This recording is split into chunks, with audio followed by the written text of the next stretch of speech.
Welcome to Off the Cuff episode 26, where we answer your questions about LEGO. Please put your questions below if you have any questions for us for next month.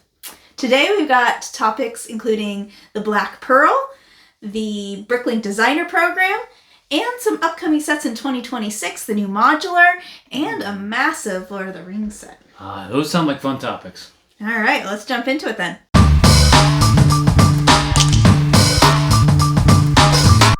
Our first two questions are about the Black Pearl. Now, you said that it was a little too expensive at $380, but we've heard some stories about people going to different stores across the country and it's sold out. And they go online and it says it's on back order, not going to ship for 60 days. Yeah, right, yeah. So, given the demand, do you still think it's too expensive? I do. I'm hold by my thoughtful critique of the set. And I know you and Kiara spent a lot of time building it, so you maybe pipe in a little bit about like what made it so cool. But yeah, I mean, I think you can get better value if you just are patient and wait. I think there's going to be an opportunity to get it certainly for double points or to get GWP that really help you get more value for what you spend your money on. For us, we were able to get it when it came out. So we got, the Sega Genesis controller, and we got Jack Sparrow's compass. And those two sets, if you look at BrickLink and the average sale price for those, add up to $100. Now, we're not selling them, but that value suddenly makes the Black Pearl worth like $280 if you're going to think about selling them. And you can do that. And I think it's worthwhile to investigate what else you're getting in terms of value with that set. So if you got double points and a couple gifts with purchase, Black Friday or sometime in December, getting ready for Christmas, I think it's definitely worth $380 if you get that stuff for it. So yeah, I mean, I've got some more thoughts, but I'm curious, like, because it was a cool build. Like you and Kiara really talked a lot about it. So I mean, that building experience matters to people. What stood out to you? Yeah, it was really fun to build, from all the internal workings of the different mechanisms and the detail inside, all the angles that we got. It really was a cool build experience. Of course, $380 is still a lot of money. Yeah. You could get another set that would still have cool build features for a lot less. Yeah, so right. It just depends on what your budget is, I suppose. Yeah, I mean, an elite build, but then you think about, display value or things like that matter to you. And I know a lot of people are Pirates of the Caribbean fans. And I will say, I think that's part of the appeal that maybe I misjudged for why LEGO's pricing it at $380. We did have one commenter note that, on our review that he was in line in Columbus, and they only had 5 Black Pearls available on release day. My older brother actually was getting it for his wife. I hope she doesn't watch this video. For her birthday. Sorry. Surprise! But he lives in Eastern Pennsylvania, Reading, Pennsylvania. He drove to New York City because the only 2 LEGO stores that had it in stock were the one in New York City and then one by the Pentagon here in Washington, not here in Washington DC, but in Washington DC. Like, that's a long drive either way you go to get the Black Pearl, and there were no Jack Sparrow compasses available as gift with purchase. They tossed in a botanicals gift with purchase for him. So there are people who are really into this set, which tells me that LEGO underestimated demand for the set at the initial release. Whether they didn't have enough copies to go around to different stores or they didn't have enough online. And they clearly, I think, were surprised pleasantly by the response to this set. So, if you are a Pirates of the Caribbean fan, anticipate that LEGO's seeing this and they would want to release more sets from that theme because it's been quite a while. 5808 says, I have $70 VIP points. Should I use it on this set? Yeah, I think if you did that, my general view was anywhere between $320 and $350 is probably worth it. The closer you can get to $320. I think $70 of VIP points. Wait for those gifts with purchase. Please be patient. I mean, we get some of these sets on release day because we want to review them and we know that the timing matters. But if you're not in a rush, you don't have to get it for somebody's birthday or yourself or any of these sets. Wait until the timing is right. My mom can't wait to get the Cobra, right? The car that LEGO released over the summer. But she's like, I'm waiting for a gift with purchase and the right time. That is, I think, the attitude that you should take with it. So if you do have the $70 VIP points or any amount of VIP points, just wait. Wait for that to hit double points. Wait for that to get that gift with purchase that really interests you, and then spring for it. All right, good advice.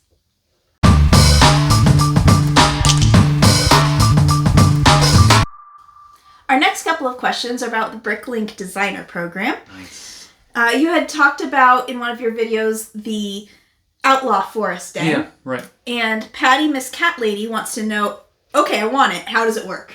Yeah, so great question.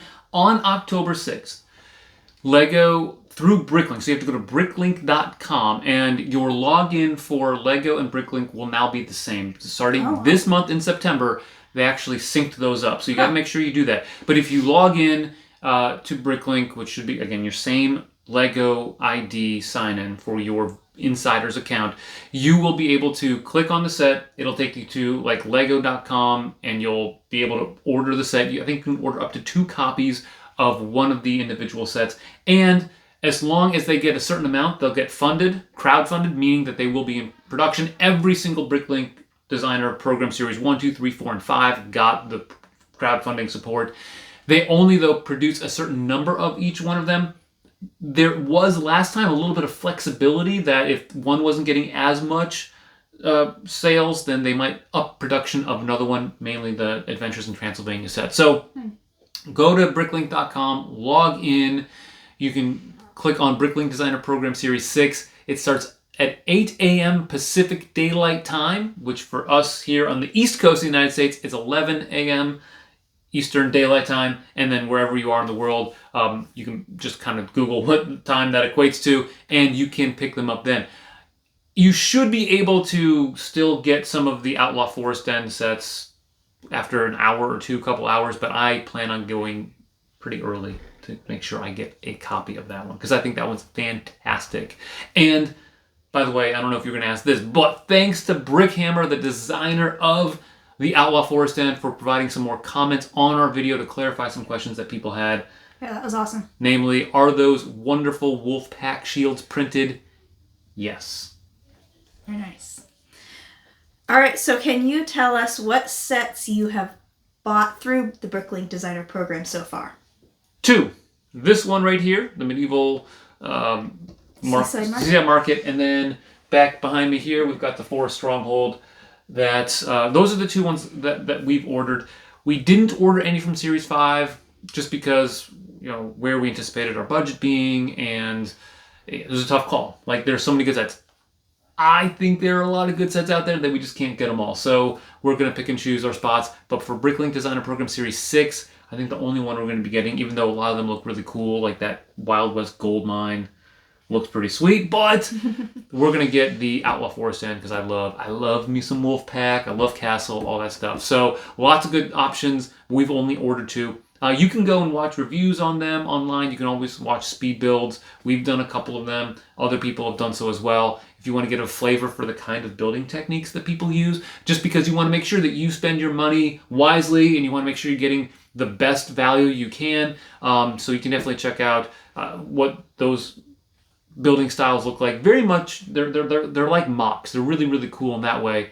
But I do think that one of the limitations that you do have of the BrickLink Designer Program is that maybe some of the building techniques aren't as elite as you might find in like the Lion Knight's Castle or, the Black Pearl. Moving on, I'm going to put the name of the commenter for this question down below on the screen. But with the exponential growth of the LEGO Group releasing these large sets targeting adults, Lord of the Rings sets, Jabba's sail barge, Jack Sparrow's ship, Death Star, Star Trek Enterprise, and so on, do you plan to change your buying criteria at all? Great question, and I think the simple answer is we always are, changing our buying strategy for 2 reasons. Number one, we do have limited funds coming in. We have more funds now than we did a year ago or 6 months ago, thanks to everyone who's been watching our videos, and so that helps. But yeah, we're trying to make a strategic decision on what do we really like, and then what's going to grow our channel, and how can we manage that workload. We do this as a hobby. We share some of the video editing and building and all that stuff tasks, right? But we work, and I work full time, so I'm oftentimes coming home from work and then working on channel related stuff. So it's hard to do a lot of different reviews. So I think it's just important to keep in mind that Yeah, we do change it, but sometimes it's capacity, sometimes it's what we like, sometimes it's how much money we know that's going to be available and what we plan on buying. All sorts of factors come into that. What I will say is that for you, whatever your buying strategy is, it's okay to be patient. You can wait for the right deal to come along. And so if you do want to get the USS Enterprise at some point, I know that there's going to be a big release for that on Black Friday, and there's going to be a gift with purchase. But think about whether that gift purchase warrants the price you're going to spend on it, or if it's not, it's okay to wait a while for that to just be patient. Like, that's one of the biggest things that I can say. Yeah, like 5 years ago, we were not buying this many sets. We were buying like maybe a couple a year. Yeah, right. And we have been able to increase our buying because of this channel.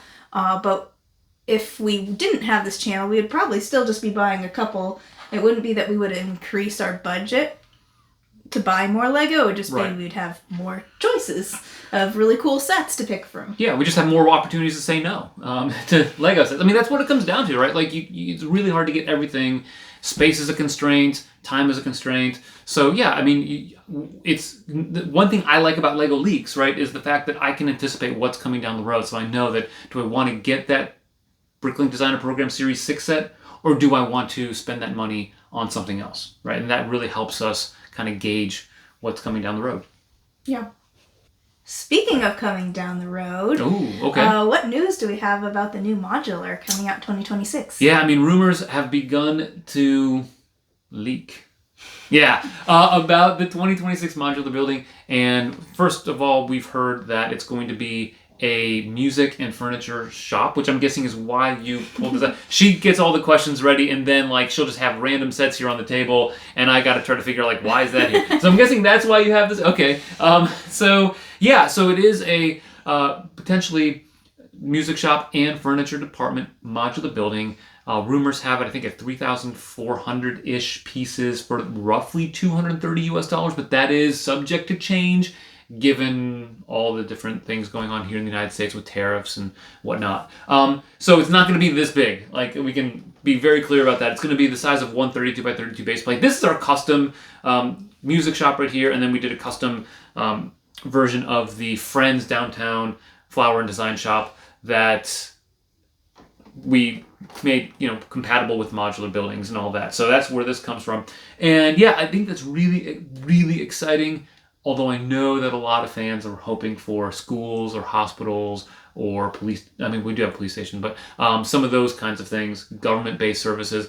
But we got this instead. So far, that's with the rumors. Now, last year, I will note that initial rumors were like all over the place. Townhome, and I think there was like one or two others before it got to actually what it was, which was the Tudor Corner, a pub type Tudor-styled modular building. So, I got to ask you, like, since we have these two in our modular city, would that even excite you getting another one? Sure. I mean, our city is growing a lot. We have a lot of buildings in it. We've been putting the modulars every year, of course, and we have all of those.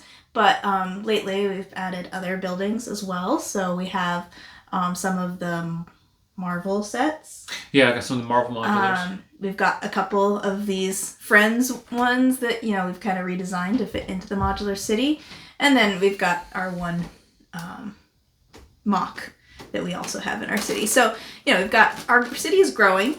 And as a city grows, you can have more than one music shop. You could have more than one furniture shop. So I don't have a problem with it being... Now, maybe it's not as exciting for us since we've already got those shops in our town. And this one won't be maybe brand new, but it's always fun to see like what techniques and building choices that they come up with for us for these modulars each year. Yeah, and I'm always a fan of more Lego instruments. If they can give us more cellos or more... I know that there's this really beautiful acoustic guitar coming out with the Build a Minifig station in October. That would be really fascinating to pick up a couple of those. So yeah, like if they give us a little more instrument designs, I'm all about that. I think it'd be fantastic. So we'll see. But I'm excited. But if it's not that, that's okay. We'll maybe get some more information as it comes out. Another newsworthy item involves Lord of the Rings, which we're big fans of. We are. So that's always exciting for us. Can you tell us a little bit more about what might be coming down the road for us? Well, there are 2 rumors right now about sets related to Lord of the Rings for next year. The first one is a buildable Sauron bust. I don't know if it's going to be like the Marvel busts or like the Star Wars helmets. I don't know what that's going to look like.